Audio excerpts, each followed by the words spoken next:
वस्सलामु अला मल्ला नबी अबादा अम्मा बाद औज़ु बिल्लाहि मिनश शैतानिर रजीम बिस्मिल्लाहिर रहमानिर रहीम इन्नद्दीना इंदल्लाहिल इस्लाम बिस्मिल्लाहिर रहमानिर रहीम रब्बि इश्रह ली सदरी व यस्सिर ली अमरी वहलुल उक़्दतम मिन लिसानी यफ़क़हू क़ौली। అనంత కరుణామయుడు అపార కృపాశీలుడు సర్వలోకాల సృష్టికర్త అయిన అల్లాహ్ పేరుతో ప్రారంభిస్తున్నాను. సభ నిర్వహణకర్త సోదరుడు ఇలియాస్ మరియు నేటి కార్యక్రమానికి ముఖ్య అతిథి అయినటువంటి ఎమ్మెల్యే హరీశ్వర్ రెడ్డి గారు, వేదికని అలంకరించినటువంటి సిరాజుర్ రెహమాన్, కార్యక్రమానికి విచ్చేసినటువంటి సోదర సోదరి మనందరినీ ఇస్లామీయ పద్ధతిలో ఆహ్వానిస్తున్నాను. అస్సలాము అలైకుం వరహమతుల్లాహి వబరకాతు. దీని అర్థం సృష్టికర్త అయిన అల్లాహ్ యొక్క శాంతి మరియు శుభాలు మీ అందరి జీవితాలలో వర్షించుగాక. నేటి అంశం వ్యక్తిత్వ వికాసం. ఈ విషయం గురించి మీకు చెప్పే ముందు మీకు ఒక విషయాన్ని తెలియచేస్తాను. అదేమిటంటే, ఒకసారి కొంతమంది స్నేహితులు, యువకులు ఒక సముద్రం ఒడ్డుకి బీచ్కి వెళ్తారు.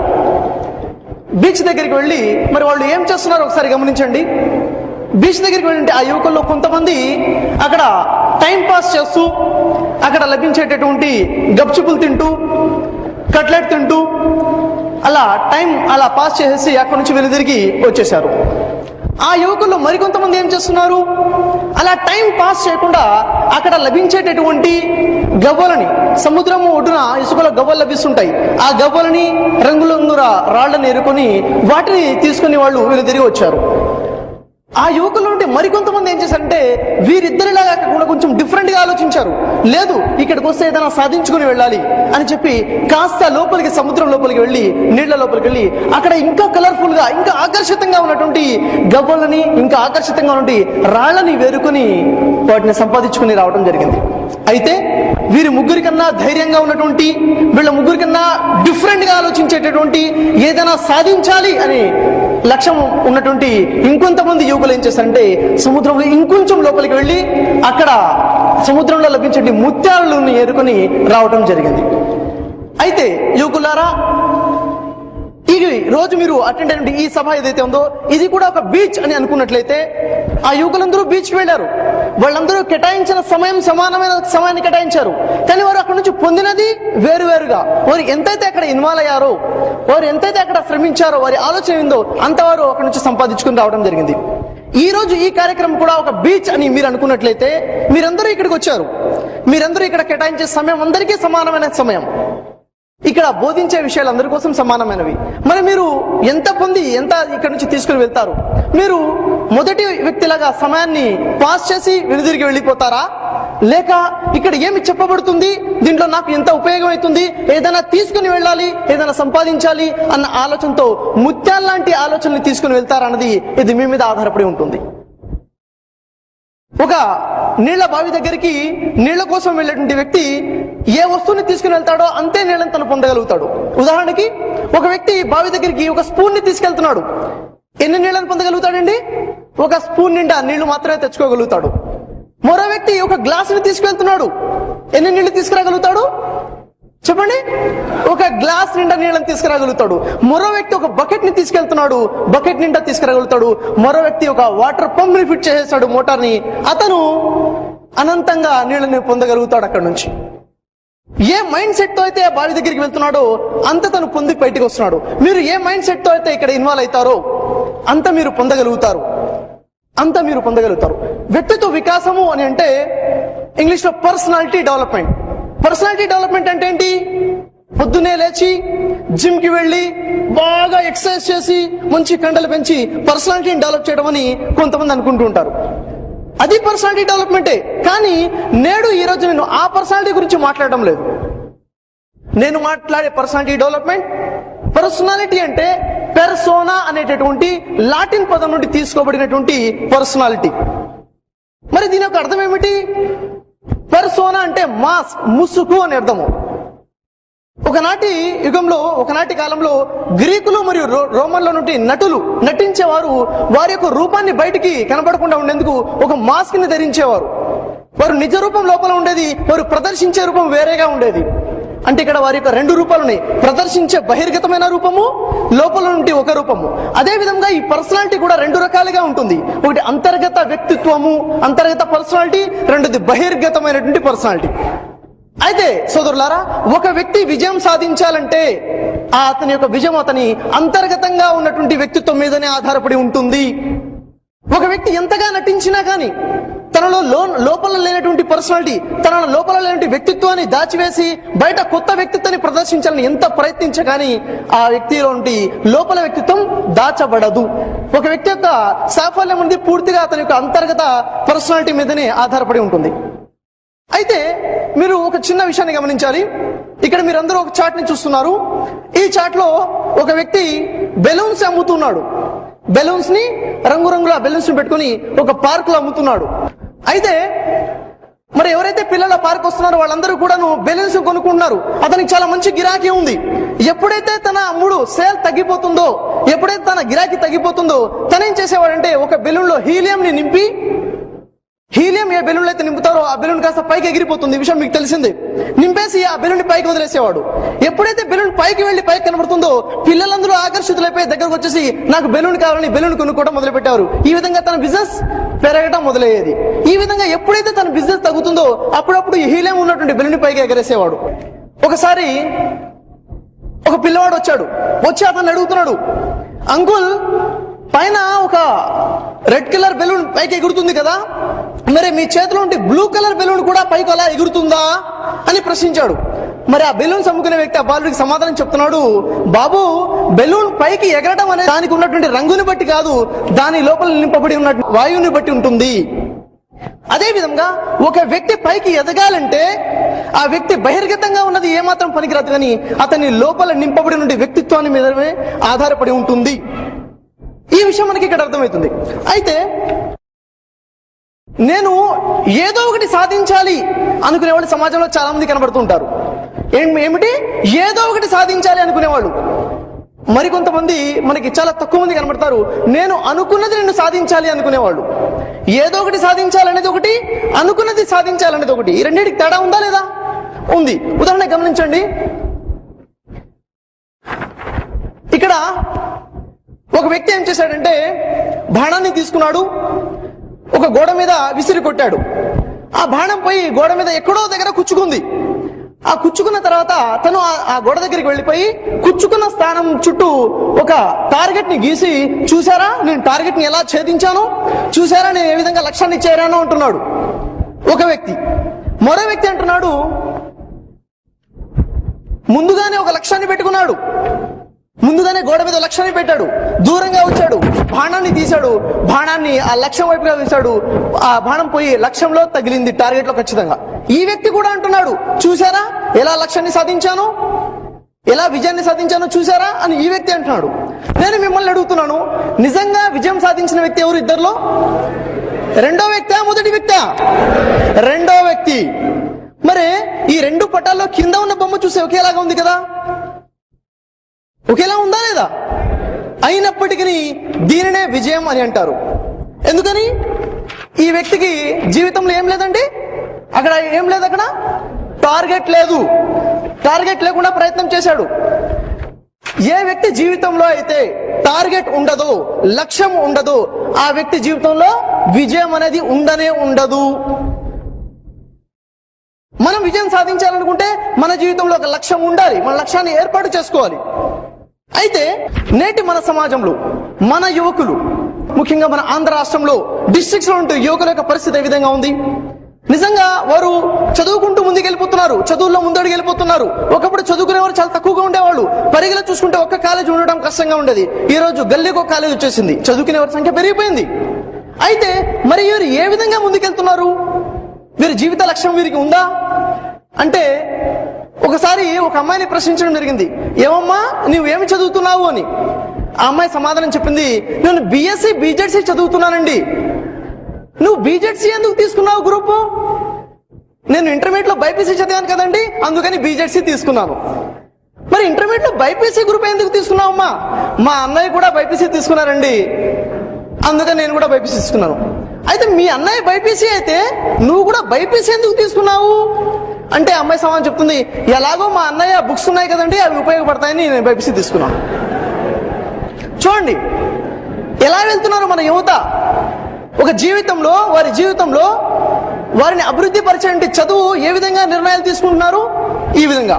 మరొక విషయాన్ని చూడండి, ఒక వ్యక్తి అంటున్నాడు, బ్రదర్స్ జాగ్రత్తగా వినండి, నేను చెప్పబడే విషయాలు ప్రతి వ్యక్తి జీవితానికి సంబంధించిన విషయాలు. మీరు కనుక దీంట్లో ఇన్వాల్వ్ అయ్యారా, ముత్యాలంటి విషయాలను తీసుకుని వెళ్తారు. టైం పాస్ చేయడం కోసం కూర్చున్నారా, కేవలం టైం పాస్ చేసే బయటికి వెళ్ళిపోతారు. కాబట్టి ఈ క్లాస్ వల్ల ఈ 1 గంట మీరు ఏదైతే వెచ్చిస్తున్నారో దీంట్లో మీరు పొందేది ఏమిటి ఒకసారి గమనించండి. ఒక వ్యక్తి అంటున్నాడు, నేను ఎట్టి పరిస్థితుల్లో ఏదైనా చేసి ఎంసీఏ చేస్తాను, మాస్టర్ ఇన్ కంప్యూటర్ అప్లికేషన్ చేసి సాఫ్ట్వేర్ ఇంజనీర్ అవ్వాలి, ఇది నా లక్ష్యము, నా కోరిక అంటున్నాడు. అర్థమైందా? ఏమంటున్నాడండి?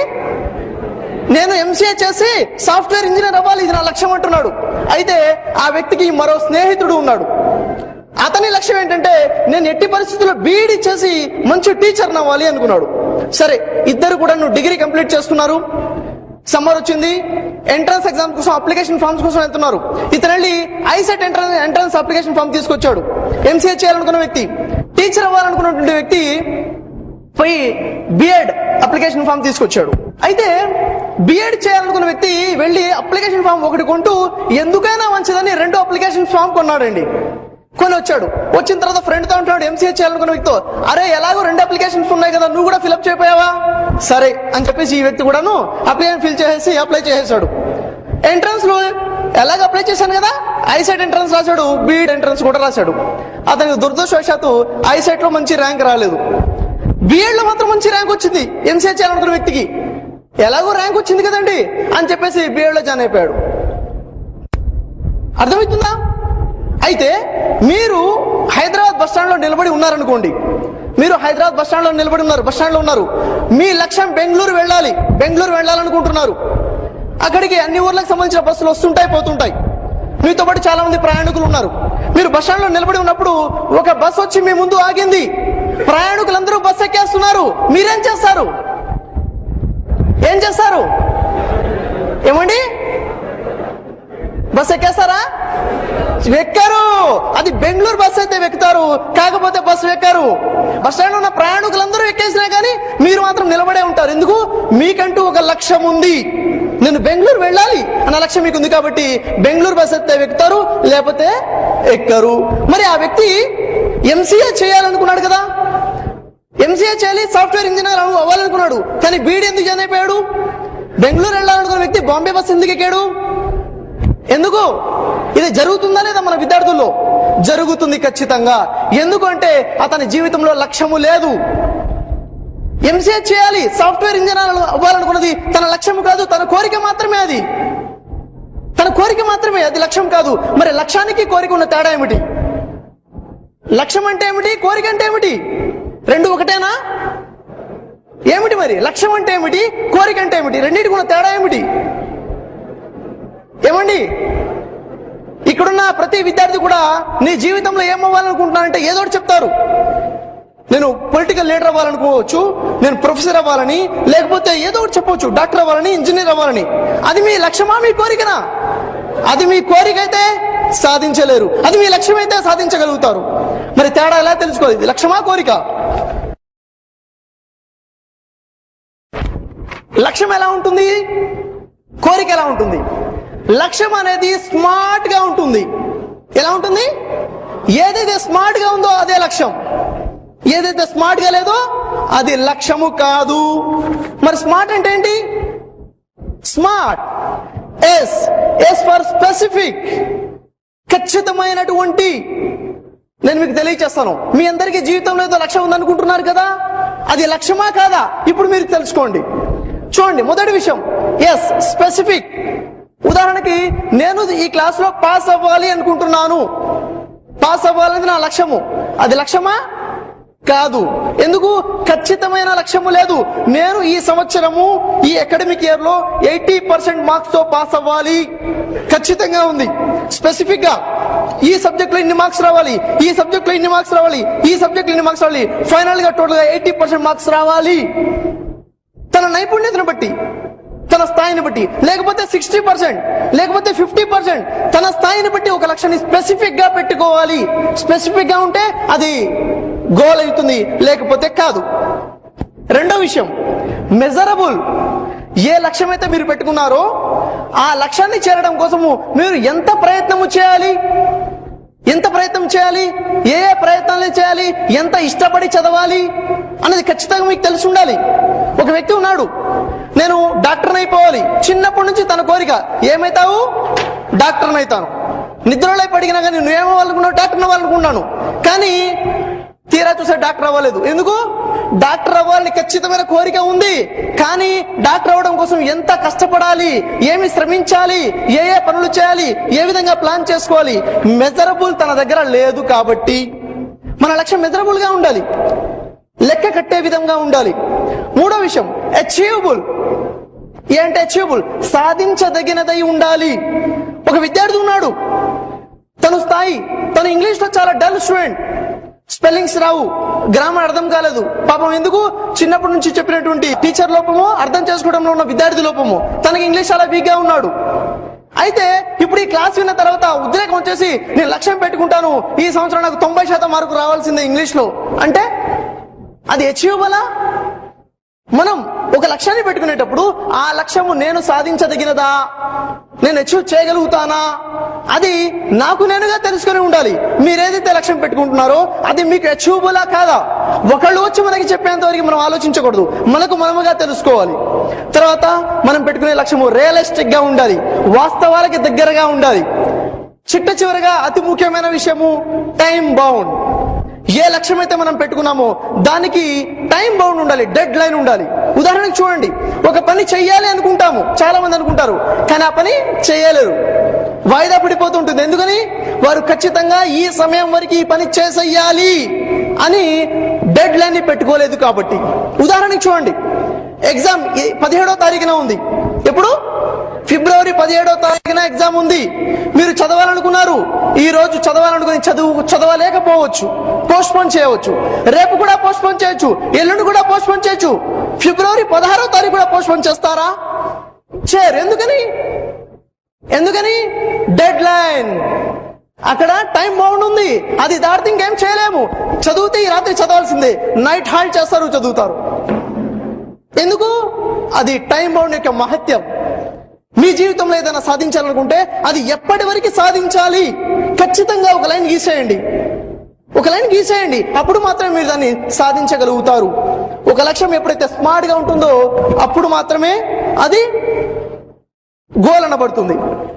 అయితే ఒక లక్ష్యాన్ని మనం పెట్టుకున్నాం, ఎలాంటి స్మార్ట్ లక్ష్యాన్ని పెట్టుకున్న తర్వాత ఏదైతే మన లక్ష్యాన్ని పెట్టుకున్నామో దాన్ని మనం నమ్మాలి, మనం నమ్మిన దాన్ని మనం చేయాలి, మనం చేసేదాన్ని మనం నమ్మాలి, చేసుకుంటూ ముందుకెళ్ళిపోవాలి.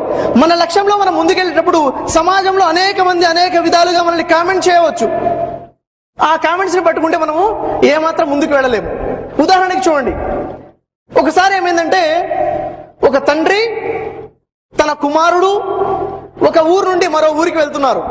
వాళ్ళిద్దరితో పాటు ఒక గాడిద కూడా ఉంది. ఏముందండి? ఒక గాడిద కూడా ఉంది. మరి గాడిద మెళ్ళో తాడు ఉంది, ఆ తాడు పట్టుకుని తండ్రి కొడుకు ఇద్దరు నడుచుకుంటూ వెళ్తున్నారు. మరి వారు మధ్యలో కొంతమంది వారికి కలిసి అంటున్నారు, ఏంటి వీళ్ళకి తెలివిగల వాళ్ళ లేరే, వీళ్ళకి ఏమాత్రం తెలివి లేదనుకుంటాను. ఎందుకు? గాడిద ఉన్నదే బరువు మోయటానికి కదా, గాడిద ఉందే బరువు మోయటానికి, వీరు నడుచుకుంటూ వెళ్తున్నారేంటి, దాని మీద ఎక్కి వెళ్ళవచ్చు కదా అని కామెంట్ చేశారు. అది విన్న తర్వాత వీళ్ళకి ఆలోచింది, అరే కరెక్టే కదా వీళ్ళు చెప్పే విషయం కూడా కరెక్టే, సరే ఓ పని చేద్దాము అని చెప్పేసి ఆ పిల్లవాడిని గాడిద మీద కూర్చోబెట్టి తాడు తండ్రి పట్టుకుని నడుచుకుంటూ వెళ్తున్నాడు. మరి కొంతమంది ఎదురయ్యారు వారికి. వాళ్ళు అంటున్నారు, అరే పెద్ద మనిషిని నడిపిస్తున్నాడు, ఏమాత్రం పెద్దలంటే గౌరవమే లేదు, ఏ మనిషి అయ్యా ఇతను, పిల్లలు పూర్తిగా చెడిపోయారు కదా అన్నట్టుగా కామెంట్ చేశారు. అరే వీళ్ళు చెప్తున్న విషయం కూడా కరెక్ట్ అనిపిస్తుంది, ఇలా చేయొద్దని చెప్పేసి పిల్లవాడు కిందికి దిగుతాడు, తండ్రి పైన కూర్చుంటాడు. మరి అలా నడుచుకుంటూ వెళ్తుంటారు బాబు తాడు పట్టుకుని. కొంచెం దూరం వెళ్ళేసరికి మరికొంతమంది కలుస్తారు అక్కడ. వాళ్ళు ఏమంటున్నారు, అరే పాపం చిన్న పిల్లవాడిని నడిపిస్తున్నాడు, పెద్దవాడు పైన కూర్చున్నాడు, ఏమయ్యా కనీసం కనికరం కూడా లేదే అని అనుకుంటూ వెళ్ళిపోయారు వాళ్ళు. అరే ఇది కూడా తప్పేనేమో, ఇది కూడా మనం తప్పే చేస్తున్నామేమో అని చెప్పేసి ఇద్దరు కూడా కిందికి దిగుతారు. ఇద్దరు కిందికి నడుచుకుంటూ వెళ్తుంటే ముందు చేసిన కామెంట్ గుర్తొచ్చింది. ఇంకేం చేయాలో అర్థం కాలేదు. ఇద్దరు కలిసి గాడిదని ఎత్తుకొని వెళ్తున్నారు. వదులుతారా మరి మనుషులు? కామెంట్ చేయరా? అప్పుడు కూడా కామెంట్ చేశారు, ఏమండి వీరు పూర్తిగా మెంటల్ అనుకుంటాను, పిచ్చోళ్ళు అనుకుంటాను, వీళ్ళు గాడిద మీద ఎక్కాలో వీళ్ళు గాడిదని ఎక్కించుకోవాలో వీళ్ళు అక్కడ తెలియదు అన్నారు. అయితే ఈ విధంగా సమాజాన్ని చూసి సమాజం అన్ని పరిస్థితుల్లో కామెంట్ చేస్తూనే ఉంటుంది. వీళ్ళని పట్టించుకుంటే ఒక అడుగు కూడా మనం ముందుకెళ్ళలేము. మనం లక్ష్యాన్ని పెట్టుకున్నాం, స్మార్ట్ లక్ష్యాన్ని పెట్టుకున్నాం, ఖచ్చితమైన లక్ష్యాన్ని పెట్టుకున్నాం, దానికి టైం బౌండ్ ఉంది, అది ఖచ్చితంగా మన లక్ష్యమే. ఒకళ్ళు విశ్వసించినా విశ్వసించకపోయినా నేను నమ్మాలి ఆ విషయాన్ని. అందుకే believe what you do, do what you believe. మీరు ఏదైతే నమ్ముతున్నారో అదే మీరు చేయండి, మీరు ఏదైతే చేస్తున్నారో అదే మీరు నమ్మండి. అప్పుడు మనం విజయం సాధించగలుగుతాం.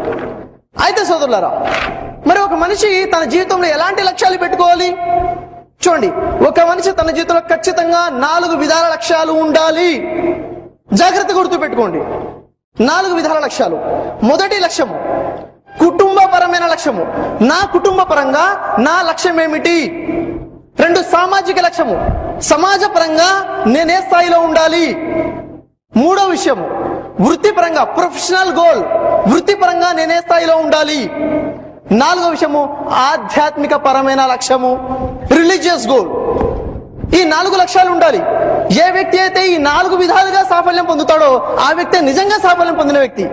ఉదాహరణకి ఒక వ్యక్తి ఉన్నాడు, ఆ వ్యక్తి ఇంట్లోంచి బయటికి వెళ్తే సమాజంలో చాలా గౌరవం. అరే ఎంత మంచి వ్యక్తి, ప్రతి వ్యక్తి సహాయం చేస్తాడు, ప్రతి వ్యక్తి అవసరాలు తీరుస్తున్నాడని చాలా గొప్పగా చెప్పుకుంటున్నారు ఆ వ్యక్తి గురించి. సామాజికంగా మంచి స్థాయిలో వచ్చేసాడు, సామాజికంగా మంచి స్థాయిలో ఉన్నాడు. 2వ విషయము, తన ఆఫీస్కి వెళ్తే తన ప్రొఫెషనల్ గా చాలా స్మార్ట్ గా వర్క్ చేస్తున్నాడు, చాలా జీనియస్ గా ఉన్నాడు. ప్రొఫెషనల్స్, తనకి ప్రమోషన్స్ మీద ప్రమోషన్స్ వస్తున్నాయి. ప్రొఫెషనల్ గా కూడా తను సక్సెస్ఫుల్ పర్సన్. మరి ఆధ్యాత్మికంగా, రిలీజియస్ చూస్తుంటే తనను పుట్టించినటువంటి సృష్టికర్తను గుర్తించి అతను చెప్పినట్టుగా జీవితాన్ని గడుపుతున్నాడు. రిలీజియస్ గా కూడా సక్సెస్. కానీ ఇంటి విషయానికి వచ్చేసరికి ఇంట్లో భార్య అవసరాలేంటో, భార్య హక్కులు ఏమిటో తనకు తెలియదు. పిల్లల్ని ఎలా పెంచాలి, పిల్లల భవిష్యత్తు ఎలా తీర్చిదిద్దాలో తనకు తెలియదు. తల్లిదండ్రులకు ఎలా సేవ చేయాలి, తల్లిదండ్రుల యొక్క స్థానం ఏమిటి తనకు తెలియదు. ఇంటి వాళ్ళు అంటున్నారు, మా వాడు పూర్తిగా వేస్ట్ అండి, మమ్మల్ని అసలే పట్టించుకోవడానికి. సామాజికంగా సక్సెస్, వృత్తిపరంగా సక్సెస్, రిలీజియస్ గా సృష్టికర్తని ఆరాధిస్తున్నాడు, కుటుంబ పరంగా ఫెయిల్. ఆ వ్యక్తిని మీరు ఏమంటారు? సక్సెస్ఫుల్ పర్సన్ అంటారా? లేదు. ఒక వ్యక్తి ఉన్నాడు, మంచిగా బాడీ బిల్డ్ చేస్తున్నాడు, చూస్తే ఈ చేతి బాగా కండలు తీరున్నాయి, ఈ కాళ్ళు కూడా మంచిగా కండలు తీరు బలంగా ఉంది, ఈ కాళ్ళు కూడా కండలు తీరుంది, ఈ చేయి పోలియో ఉంది. ఎలా ఉంటుంది? ఈ చేయి పోలియో ఎలాడబడుతుంది. ఆ విధంగా ఉంటుంది. ఒక వ్యక్తి నిజంగా విజయం సాధించాలంటే ఈ 4 విషయాల్లో సక్సెస్ సాధించాలి. మరో వ్యక్తి ఉన్నాడు, కుటుంబంలో భార్య అవసరాలు ఏమిటో తనకు తెలుసు, తన అవసరాలు తీరుస్తున్నాడు, పిల్లల భవిష్యత్తు కోసం శ్రమిస్తున్నాడు, తల్లిదండ్రులకు ఎలా సేవ చేయాలో తనకు తెలుసు, తల్లిదండ్రులకు సేవ చేస్తున్నాడు, సమాజంలో చాలా గొప్ప గౌరవం ఉంది, వృత్తి ప్రకారంగా ప్రొఫెషనల్ గా సక్సెస్ఫుల్ పర్సన్. ఆధ్యాత్మిక విషయాల్లో వస్తే తను మాత్రం ఆరాధిస్తున్నాడు. ఆ వ్యక్తిని అడిగితే, ఏమయ్యా నువ్వు ఎవరిని ఆరాధిస్తున్నావు? అసలు నిన్ను పుట్టించిన నీ సృష్టికర్త ఎవరో నీకు తెలుసా? నన్ను పుట్టించిన నా సృష్టికర్తనా అని ఆశ్చర్యంగా, ప్రశ్నార్థకంగా ఉంది. నేను మిమ్మల్ని ప్రశ్నిస్తున్నాను, ప్రతి వ్యక్తి నేను మిమ్మల్ని ప్రశ్నిస్తున్నాను అనుకోండి, నేను మిమ్మల్ని ప్రశ్నిస్తున్నాను, మిమ్మల్ని పుట్టించిన మీ సృష్టికర్త ఎవరో మీకు తెలుసా? తెలుసు అని సమాధానం ఎంతమంది చెప్పగలుగుతారు? మీరు నమ్మే, మీరు ఇష్టపడే దేవుడు ఎవరో మీకు తెలుసా? ఏదో పేరు చెప్పేస్తున్నారు. నన్ను పుట్టించిన నా దేవుడు ఎవరు అంటే మన దగ్గర సమాధానం ఉందా? లేదు. ఆ వ్యక్తి కూడా కుటుంబ పరంగా విజయం సాధించాడు, సామాజికంగా విజయం సాధించాడు, వృత్తి ప్రకారంగా ప్రొఫెషనల్ విజయం సాధించాడు. ఆధ్యాత్మిక విషయంలో తన సృష్టికర్త ఎవరో తనకి తెలియదు. మరి తనని విజయం పొందిన వ్యక్తి అంటారా మీరు? లేదు. ఆ వ్యక్తి కూడాను పూర్తిగా విజయం పొందలేదు. అయితే చూడండి, ఆధ్యాత్మికంగా లక్ష్యం, ఈ విషయం కూడా మనకు ఉండాలి. ఆధ్యాత్మికంగా లక్ష్యం నేను మీకు విషయాన్ని అడుగుతాను, చెప్పండి. ఇప్పుడు మన ఇక్కడ ఉన్నటువంటి విద్యార్థులు ముస్లింలు ఉన్నారు, క్రైస్తవులు ఉన్నారు, హిందువులు ఉన్నారు. వీళ్ళు ముగ్గురిని పుట్టించిన దేవుళ్ళు ముగ్గురు వేరువేరా? ముగ్గురిని పుట్టించిన దేవుడు ఒకడేనా? ఎంతమంది? దేవుడు ఒక్కడే. ఏ వ్యక్తి అయితే దేవుడు ఒక్కడే, సృష్టికర్త ఒక్కడే, సమస్తాన్ని పుట్టించిన దేవుడు ఒక్కడే అని విశ్వసిస్తాడో ఆ వ్యక్తి ఆధ్యాత్మిక ప్రకారంగా ఒక బేసిక్ ఎల్కేజీలో ఉన్నట్టు. లేదండి హిందువులను దేవుడు పుట్టించాడు, క్రైస్తవులను ఇంకో దేవుడు పుట్టించాడు, ముస్లింలను ఇంకో దేవుడు పుట్టించాడంటే అతను నర్సరీలో కూడా లేనట్టే. అవునా లేదా? కాబట్టి ఆధ్యాత్మికంగా మనం ముందుకెళ్ళాలి, ఆధ్యాత్మిక లక్ష్యాన్ని మనం పెట్టుకోవాలి. ఉదాహరణ చూసినట్లయితే మరి ఆధ్యాత్మికంగా లక్ష్యంలో ఎలా ముందుకెళ్ళాలి? ఆధ్యాత్మిక ప్రకారంగా మనం చూసినట్లయితే మన లక్ష్యం ఏమిటి? కుటుంబ పరంగా నాకు నేనుగా లక్ష్యం పెట్టుకుంటాను, సామాజిక పరంగా నాకు నేనుగా లక్ష్యం పెట్టుకున్నాను, వృత్తి ప్రకారంగా నేను ఈ విధంగా డెవలప్ అవ్వాలి లక్ష్యాన్ని పెట్టుకున్నాను. ఆధ్యాత్మికంగా ఏమిటి? నాకు నేనుగా పెట్టుకును దేవుడే నాకు లక్ష్యాన్ని పెట్టి పంపిస్తాడు. అర్థమవుతుందా? ఆధ్యాత్మికంగా దేవుడే నాకు లక్ష్యాన్ని పెడుతున్నాడు. ఉదాహరణకు చూసినట్లయితే ఇక్కడ మీకు పెన్ కనబడుతుంది. ఈ పెన్ ఎందుకండి? పెన్ ఎందుకు? రాయటానికి. పెన్నును తయారు చేసిన వ్యక్తి దీన్ని రాయటం కోసం తయారు చేశాడు. ప్రతి పెన్ను లక్ష్యం కూడా ఒకటే. అవునా లేదా? మరి ఒకవేళ ఈ పెన్ను తన లక్ష్యాన్ని పూర్తి చేయడం లేదు, రాయటం లేదు, దీన్ని తయారు చేసిన వ్యక్తి ఏం చేస్తాడు? ఉదాహరణ నేనేం చేస్తాను, దీన్ని తీసి డస్ట్బిన్ లో పడేస్తాను. అవునా లేదా? ప్రతిదానికి ఒక లక్ష్యం ఉంది. అలాగే మానవ జీవితానికి కూడా ఒక లక్ష్యం ఉంటుంది.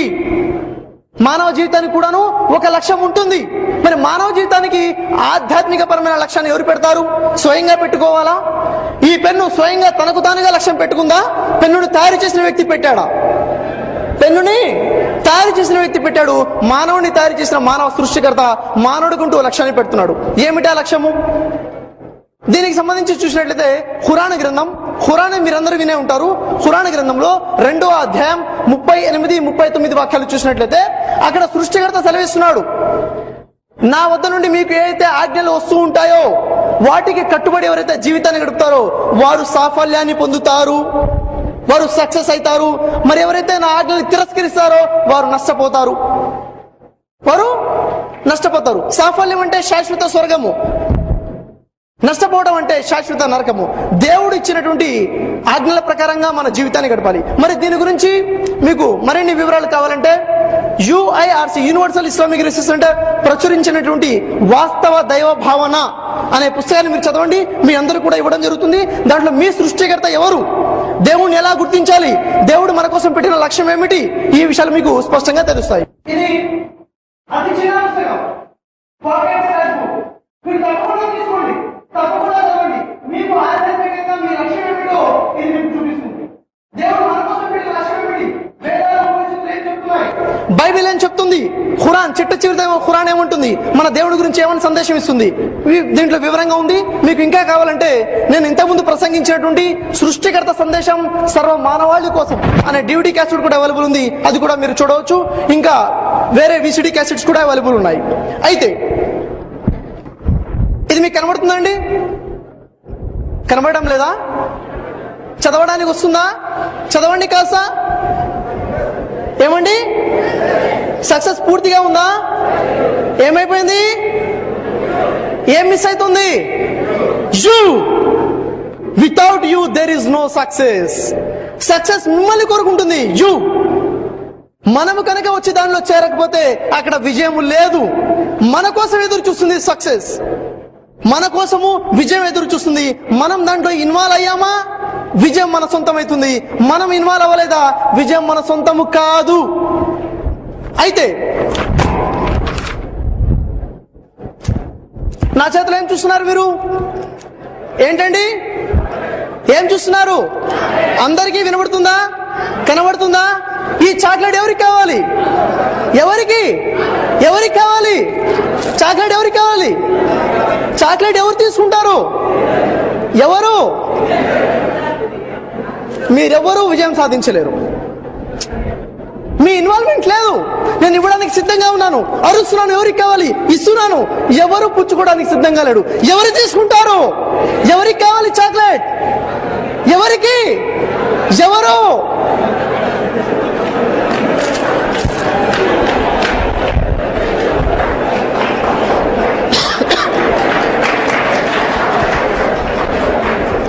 ఈ హాల్లో ఉన్నటువంటి 1000 మందికి కూడా చాక్లెట్ తీసుకోవాలని కోరిక ఉంది.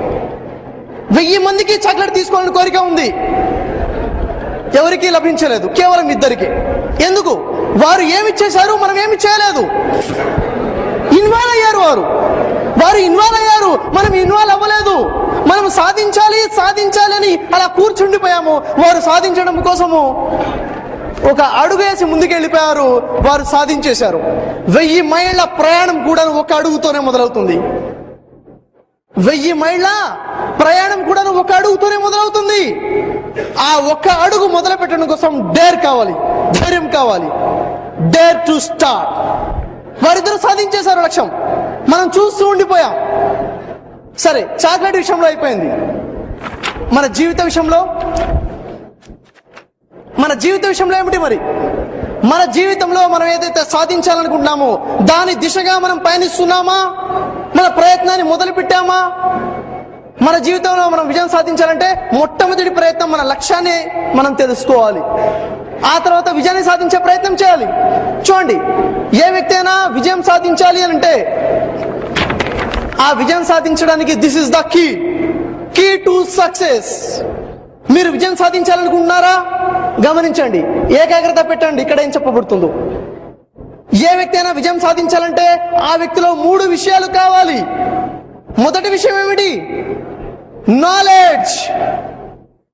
ఏ లక్ష్యాన్ని అయితే తను సాధించాలనుకుంటున్నాడో దానికి సంబంధించినటువంటి నాలెడ్జ్ తనకు ఉండాలి. ఏమి చేయాలి, ఎలా చేయాలి, నాలెడ్జ్ తనకు ఉండాలి, దానికి సంబంధించింది. రెండో విషయం ఏమిటండి? ఏమిటి? Burning desire. ఒక క్లాస్ ఉంది, ఒక క్లాస్ లో 100 మంది విద్యార్థులు ఉన్నారు. ఆ క్లాస్ లోకి వెళ్ళి అడుగుతున్నాం, మీలో ఎంతమంది పాస్ అవ్వాలనుకుంటున్నారండి? ఎంతమంది చెప్తారు? 100కి 100 మంది చెప్తారు, మేమందరం పాస్ అవ్వాలనుకుంటున్నామని. అందరూ పాస్ అవుతారా? పాస్ అవ్వరు. ఎందుకు వారందరూ పాస్ అవ్వలేకపోతున్నారు? 100 మందికి కోరిక ఉంది, డిజైర్ ఉంది, కానీ బర్నింగ్ డిజైర్, రగిలే కోరిక, తప్పించేటువంటి కోరిక అందరిలో లేదు. ఎవరిలో అయితే రగిలే కోరిక ఉందో, తప్పించే కోరిక ఉందో వారు మాత్రమే పాస్ అవ్వగలుగుతారు. కావాల్సింది డిజైర్ కాదు, కోరిక కాదు, బర్నింగ్ డిజైర్. ఒక వ్యక్తి ఉన్నాడు, కాళ్ళు కదలవు, చేతులు కదలవు, పూర్తిగా అవిటి వ్యక్తి, శరీరాన్ని కదిలించలేడు, తను ఒక అడుగేసి ఒక ముందుకు వేయలేడు. అలాంటి వ్యక్తి ప్రపంచంలో ఎవరు సాధించలేని విషయాన్ని సాధించాడు, ఎవరు కనుక్కోలేని విషయాన్ని కనుక్కున్నాడు. ఎవరండి? Stephen Hawking. ఫిజిక్స్, భౌతిక శాస్త్రవేత్త. బ్లాక్ హోల్స్ ని కనుక్కున్నాడు. బ్లాక్ హోల్స్ ఉన్నాయి అన్న విషయాన్ని కనుక్కున్నారు స్టీఫెన్ హాకింగ్. తను వీల్ చైర్ మీద కూర్చుని ఉంటారు, కాళ్ళు కదల్చలేడు, చేతులు కదల్చలేడు, తన పనులు తను చేసుకోలేడు, ఆ స్థితిలో ఉన్నాడు. మరి బ్లాక్ హోల్స్ కనుక్కున్న తర్వాత తనకి సన్మానం జరుగుతుంది.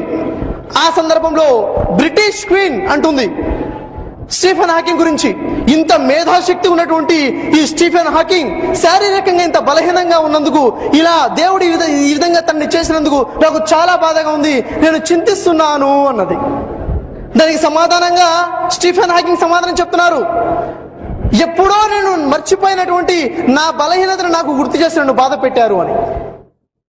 తను కదలలేడు, తన చేతులతో తను పని చేయలేడు, తన శరీరంలో సత్తా లేదు అన్న విషయాన్ని నేను ఎప్పుడో మర్చిపోయాను, ఇప్పుడు మీరు గుర్తు చేసి నన్ను బాధ పెట్టారు. తను మర్చిపోయాడు కాబట్టే తను సాధించగలిగాడు. మనలో ఉన్న ప్రతి వ్యక్తిలో బలహీనతలు ఉన్నాయి. మన బలహీనతల గురించి ఆలోచించుకుంటూ కూర్చుంటే మనం ఏమీ సాధించలేము. బలహీనతలు మర్చిపోవాలి. మనలో ఉన్న బలాలు ఏమిటి, మనలో ఉన్న సామర్థ్యాలు ఏమిటి, మనం ఏమి చేయగలుగుతాము, దీని గురించి మనం ఆలోచించాలి. అప్పుడు మనం తప్పకుండా విజయాన్ని సాధించగలుగుతాం. విజయం సాధించాలంటే కావలసిన 3వ విషయం ఏంటండి? ఏమిటి 3వ విషయం? స్కిల్స్. స్కిల్స్ అంటే ఏమిటి? నైపుణ్యత. చూడండి, స్కిల్స్ 2 రకాలు. ఒకటి ఫంక్షనల్ స్కిల్స్, 2 అటిట్యూడనల్ స్కిల్స్. పని చేసేటటువంటి నైపుణ్యత ఫంక్షనల్ స్కిల్స్. 2ది అటిట్యూడ్, వైఖరి. హార్వర్డ్ యూనివర్సిటీ వారు తెలియజేస్తున్నారు, ఒక వ్యక్తి అత్యున్నత స్థానంలో ఎదగాలంటే, ఒక వ్యక్తి మంచి ప్రొఫెషన్స్ లోకి వెళ్ళాలంటే ఆ వ్యక్తికి తనలో నుండి అటిట్యూడ్ 85% వరకు ఉపయోగపడుతుంది. ఎంత? 85%. మరి ఆ వ్యక్తికి ఉన్నటువంటి నాలెడ్జ్ కేవలం 15% మాత్రమే ఉపయోగపడుతుంది. మరి దురదృష్టవశాత్తు నాలెడ్జ్, ఫంక్షనల్ స్కిల్స్ ఏవైతే ఉన్నాయో అవి 15% ఉపయోగపడతాయి విజయం సాధించడం కోసము. దాని గురించే మన అకాడమిక్ దాంట్లో చదివిస్తున్నారు. ఉదాహరణకు చూసినట్లయితే మనం స్కూల్స్కి వెళ్తున్నాం, ఏం చదువుతున్నామండి? ఫిజిక్స్, కెమిస్ట్రీ, అవునా? మనం ఈ సబ్జెక్ట్స్ మనం చదువుకుంటూ ముందుకెళ్తున్నాం. మన జీవితానికి ప్రాక్టికల్ గా ఉపయోగపడే ఎంత సబ్జెక్ట్ మనం నేర్పిస్తున్నారు మనకి. ఉదాహరణకు విషయం చెప్తాను చూడండి. ఒక విద్యార్థి ఉన్నాడు, 10th క్లాస్ అయిపోయింది, స్టేట్ ర్యాంకర్. 10th లో స్టేట్ ర్యాంకర్. ఇంటర్మీడియట్ వచ్చింది, ఇంటర్ లో కూడా స్టేట్ ర్యాంకరే. ఆ తర్వాత ఎంసెట్ ఎంట్రన్స్ రాశాడు, ఎంసెట్ లో కూడా స్టేట్ ర్యాంక్ వచ్చింది. మెడికల్ లో సీట్ వచ్చింది, వెళ్ళి క్యాంపస్ లో జాయిన్ అయ్యాడు. అక్కడ తన సీనియర్ తనని ర్యాగింగ్ చేశారు అని చెప్పేసి సూసైడ్ చేసుకుని చచ్చిపోయాడు. తను సక్సెస్ఫుల్ పర్సనా? కాదు. తను స్టేట్ ర్యాంకర్. తన ఊరిలో, తన మండలంలో, తన డిస్టిక్ లో, తన స్టేట్ లో ర్యాంకర్. అలాంటి వ్యక్తి పరిస్థితులు ప్రభావాన్ని ఎలా తట్టుకోవాలి, ఇబ్బందులు వస్తే ఎలా నిలబడాలి అన్న విషయం నేర్చుకోలేకపోయాడు. ఈ విధంగా మనం డెవలప్ అవుతున్నాం. మళ్ళీ అటిట్యూడనల్ స్కిల్స్ మనం ఇంప్రూవ్ చేసుకోవాలి. అటిట్యూడనల్ మన పరిస్థితి తగ్గడ ఎలా ఉండాలి. నేడు మన విద్యార్థుల పరిస్థితి ఎలా ఉందంటే 25 సంవత్సరాలు వయసు వచ్చే వరకు 25 సంవత్సరాల వయసు వచ్చే వరకు పూర్తిగా తల్లిదండ్రుల మీద ఆధారపడి ఉంటున్నారు. అవునా లేదా? ఇంకైపోయింది పనిలో ఎవరిని అడగాలి? నాన్న అడగాలి. కనీసం పెన్ను కూడా స్వయంగా కొనుక్కోలేని స్థితిలో 25-24 సంవత్సరాల వరకు వెళ్ళిపోతున్నాం. ఈ సిస్టమ్ మన దగ్గర ఉంది. దీనివల్ల మనం పూర్తిగా డిపెండ్ అయిపోతున్నాం, మనం ఆధారపడిపోతున్నాం. మనలో ఉండే ఆత్మగౌరవం, మనలో ఉండే ఆత్మవిశ్వాసం తగ్గిపోతుంది. పూర్తిగా అసలు మనం ఏం చేయగలుగుతామో మనం తెలుసుకోకుండా పోతున్నాం. ఉదాహరణకి చెప్పాలంటే ఏనుగుల్లా తయారైపోయాం. అర్థమైందా? ఎలా తయారేమో? ఏనుగులా తయారంటే అర్థమైందా? అర్థం. నేను చెప్తాను ఏనుగు అంటే ఏంటో. ఏనుగు అంటే ఏనుగు పిల్ల ఉన్నప్పుడు, ఏనుగు పిల్లగా ఉన్నప్పుడు మావివాడు ఏం చేస్తాడంటే తన కాలుకి గట్టి చైన్స్ వేసి కట్టేస్తాడు, బలమైన చైన్స్ వేసి కట్టేస్తాడు. మరి ఏనుగు పిల్ల తెంచుకునే ప్రయత్నం బాగా చేస్తుంది. ప్రయత్నం చేసి చేసి చేసి నేను ఇంకా తెంచలేను, ఈ చైన్ తెంచడం నా వల్ల కాదు అని చెప్పి వదిలేస్తుంది. అది పెద్ద అయిన తర్వాత మావివాడు ఏం చేస్తాడు? చైన్ ని తీసేసి చిన్న తాడు పెట్టి కట్టేస్తాడు. ఎప్పుడు తెంచే ప్రయత్నం చేయదు ఏనుగు. ప్రాక్టికల్ గా చెప్తున్నాను మీకు. జీవితంలో ఒక్కసారి కూడా తాడుని తెంచే ప్రయత్నం చేయదు. ఒక్కసారి గట్టిగా అంటే అది తెగిపోతుంది. మొన్న చైనాలో ఒక సర్కస్ కంపెనీలో నిప్పులంటుకున్నాయి, మంటలంటుకున్నాయి. ఆ కంపెనీలో 2 ఏనుగులు ఉన్నాయి, తాడుతో కట్టివేయబడి ఉన్నాయి. అవి మాడి మసైపోయాయి, కానీ తెంచుకునే ప్రయత్నం చేయలేదు. ఆఫ్టర్ ఆల్ తాడుని ఏనుగులు ఎందుకు అంతగా బ్రెయిన్ లో ఫీడ్ చేసుకున్నాయి? మేము తెంచలేము, ప్రాణాలు అర్పించేసాయి, చచ్చిపోయాయి, ఓడిపోయాయి. నేటి మన యువత కూడాను ఇదే స్టేటస్ లో ఉన్నారు. వారు చేయగలుగుతారు, వారు సాధించగలుగుతారు, కానీ వారిలో ఈ స్టేటస్ వచ్చేసింది, నేను చేయలేను, నాకు భయం. మన స్థితి ఎలా వచ్చిందంటే, మన స్థితి ఎలా ఉందంటే ఇలా ఉంది. జాగ్రత్తగా గమనించండి ఎలా ఉందో. ఇక్కడ ఒక వ్యక్తి ఉన్నాడు, ఎవరో కాదు, మీరై ఉండొచ్చు. ఏమంటున్నాడు? నాకు సిగ్గు అంటున్నాడు. పక్కనే కొంతమంది ఫ్రెండ్స్ ఎంజాయ్ చేస్తున్నారు, పాటలు పాడుతున్నారు, ఆడుకుంటున్నారు. అనుకున్నాడు వాళ్ళల్లో పోయి కలవాలి అనిపిస్తుంది, కోరిక పుట్టింది. వాళ్ళతో కలిసి ఆడుకోవాలనిపిస్తుంది, కోరిక పుట్టింది. వెంటనే అనుకున్నాడు, అమ్మో నేనా, వారితో కలవలేను. ఎందుకు కలవలేను అని ప్రశ్నించుకున్నాడు. నాకు సిగ్గు, నాకు భయం. తను 10 మందిలో వెళ్ళి కలవలేడు, 10 మంది వచ్చి మాట్లాడాడు. డిగ్రీ అయిపోతుంది, పోస్ట్ గ్రాడ్యుయేషన్ అయిపోతుంది, చదువులన్నీ పూర్తి చేస్తున్నాడు. 10 మంది ముందు వచ్చి నిలబడి మాట్లాడాలంటే కాళ్ళు చేతులు వణుకుతూ ఉంటాయి. ఇలాంటి విష వలయంలో మనం చిక్కుకుని ఉన్నాం. అయితే నిజంగా మనలో చాలా రకాల సామర్థ్యాలు ఉన్నాయి. ఈ విషయాలు ఇన్షాల్లా ఎప్పుడైనా మనకు అవకాశం ఉన్నప్పుడు మీకు అనేక విషయాలు నేను తెలియజేసే ప్రయత్నం చేస్తాను. ఒక వ్యక్తి ఏ విధంగా విజయం సాధించాలి, అనుకున్న లక్ష్యాన్ని ఏ విధంగా పొందాలి, మన నైపుణ్యతను మనం ఏ విధంగా గుర్తించాలన్న విషయాల గురించి ఇన్షాల్లా దేవుడితో తెలిస్తే మళ్ళీ అవకాశం ఉంటే మనం చర్చించుకుందాం. చివరగా ఒక మనిషి, ముఖ్యంగా విద్యార్థుల్లో ఉన్న విషయం, నాకు ఏమీ గుర్తుండదండి, చదివినా మర్చిపోతుంటానండి, ఇలాంటివి కనబడుతుంటాయి. ఒక మనిషికి దేవుడు ఎలాంటి మేధాశక్తిని ఇచ్చాడు అన్న విషయాన్ని ఒకసారి చూద్దాం. చూడండి, చివరగా ఒక షో, దీంతో నా స్పీచ్ కంప్లీట్ అవుతుంది. జాగ్రత్తగా గమనించండి ఇక్కడ ఏమవుతుందో. ఒక మనిషి యొక్క మేధాశక్తి, ఒక మనిషి యొక్క మెమరీ ఎలా ఉంటుంది, దేవుడు ఎలాంటి జ్ఞానాన్ని మనకు ప్రసాదించాడు. అయితే మీరు ఒక పని చేయండి, ఏవైనా కొన్ని వస్తువుల పేర్లు చెప్పండి. వస్తువులు అంటే తెలుసా? చెప్పండి. ఒకటి. ఎవరు చెప్తారు? ఎవరు చెప్తారు? ఎవరు చెప్తారంటే వెంటనే చెప్పేయాలి. ఒకటి అద్దం. అద్దం అంటే మిర్రర్. ఒకటి అద్దం. రెండు మొబైల్ ఫోన్. రెండు మొబైల్ ఫోన్. మూడు మూడు మూడు వాచ్. మూడు వాచ్. నాలుగు నాలుగు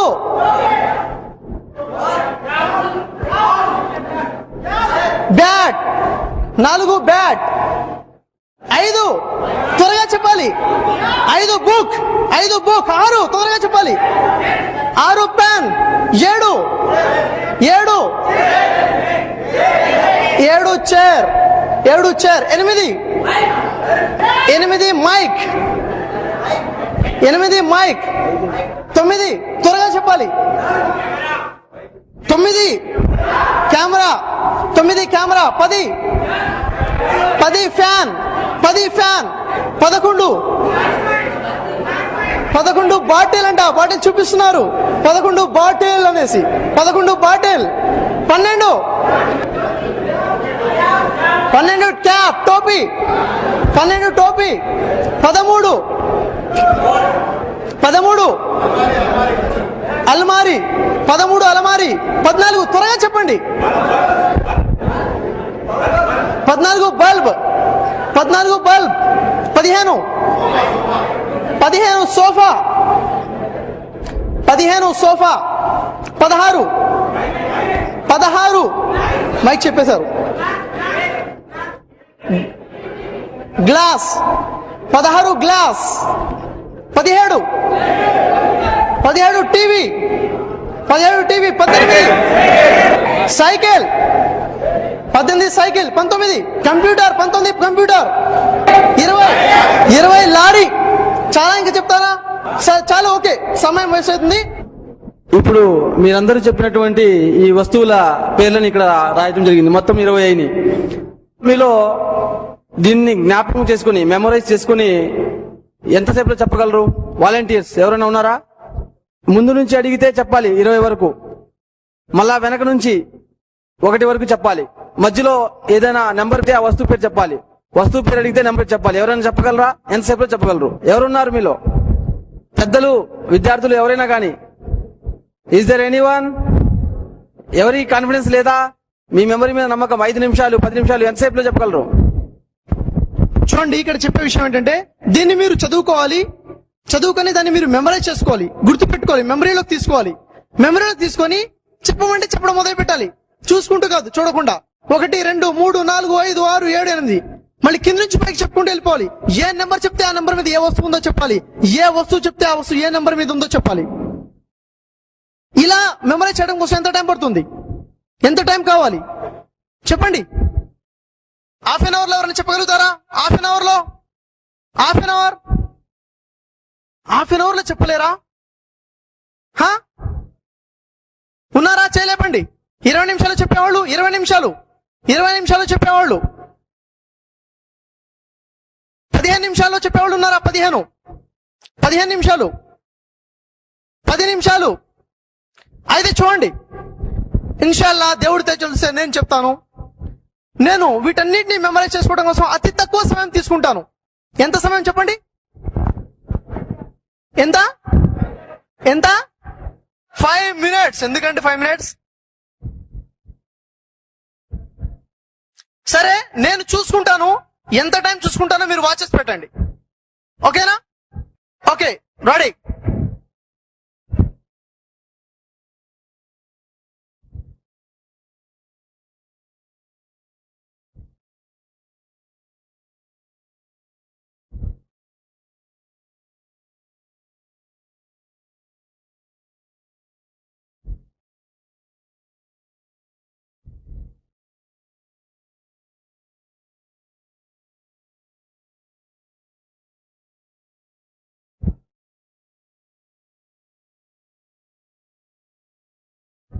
ఎంత? 30 సెకండ్లా? ఓకే, ఎంత టైం చూస్తున్నాను? 30 seconds. ఇన్షాల్లా దేవుడి తెలిసి చెప్పే ప్రయత్నం చేస్తాను, చూడండి.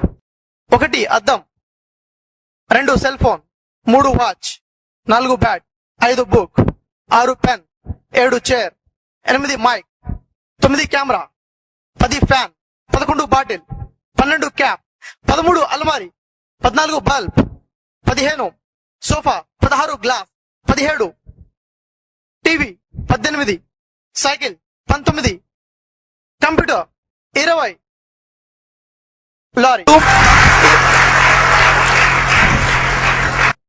20 lorry, 19 computer, 18 cycle, 17 TV, 16 glass, 15 sofa, 14 bulb, 13 అల్మారీ, 12 cap, 11 bottle, 10 fan, 9 camera, 8 mike, 7 chair, 6 pen, 5 book, 4 bat, 3 watch, 2 cell phone, 1 అద్దం.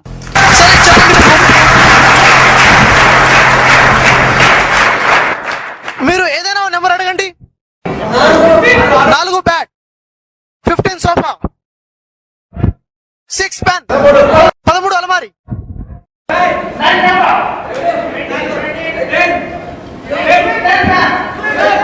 12 క్యాప్. అయితే మీరు వస్తువుల పేర్లు చెప్పండి, నెంబర్ చెప్పే ప్రయత్నం చేస్తాను. Watch 3, TV 17, అలమారి 13, fan 10, cell phone 2. Okay, ఒక మనిషి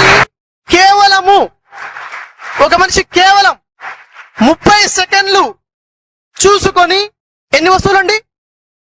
20. ఈ విధంగా దాదాపుగా 100 వరకు మనం చేయవచ్చు. 200కి మెమరీ గుర్తుపెట్టుకోవచ్చు. ఒక మనిషి ఎంత ప్రయత్నం చేస్తే అంత. చివరిగా నేను మీకు చెప్పేది, మై డియర్ స్టూడెంట్స్, మీలో ఉన్న నైపుణ్యత మీరు గుర్తించండి. మనం అనుకుంటే మనం సాధించగలుగుతాము. ముఖ్యంగా ఆధ్యాత్మిక లక్ష్యం గురించి తప్పకుండా ఆలోచించండి. నేడు ఆ విషయంలోనే చాలా వెనకబడి ఉన్నాం. నేను చివరిగా ఖురాన్లోని ఒక వాక్యాన్ని మీకు వినిపించి నా ప్రసంగాన్ని ముగిస్తాను. సూర అర్రాద్ 13వ సూర 11వ వాక్యము. సృష్టికర్త తెలియజేస్తున్నాడు, ఒక జాతి స్వయంగా తన లక్షణాలని మార్చుకున్నంత వరకు దేవుడు కూడా ఆ జాతిని మార్చాడు. వాఖిరుద్దానా అల్హమ్దులిల్లాహి రబ్బిల్ ఆలమీన్. అస్సలాము అలైకుం.